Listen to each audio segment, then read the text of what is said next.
Sur le parquet du Paris-Levallois, comme sur tous les terrains de la Pro A, difficile de voir un joueur venir à reculons. De très bons résultats pour l'équipe de France, finaliste du dernier Euro, une grève des salaires en NBA qui a conduit plusieurs stars françaises à revenir au pays, autant de bonnes nouvelles pour le basket français. À 35 ans, Vincent Massingue entame sa 10e saison en Pro A et se félicite de ce nouvel engouement. Depuis le début de saison, oui, c'est évident. Ouais. Il y a le grand public, il y a les grands médias non spécialisés, il y a des salles pleines, il y a beaucoup de matchs à la télé.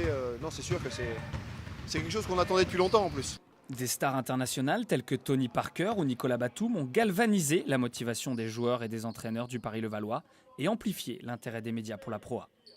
Forcément, bien sûr. On voit plus souvent maintenant des caméras pendant les entraînements. On a été télévisé contre l'Asvel et on s'est, nous, très rapidement rendu compte que l'effet Parker à l'Asvel était quelque chose d'assez énorme. On a fait une conférence de presse à plus de 90 journalistes. Ça nous a boosté. On a été encore un peu plus attentifs, encore un peu plus sérieux à l'entraînement. C'est forcément une source de motivation indéniable. Une motivation qui serait décuplée si le club francilien parvenait à récupérer sa propre star NBA.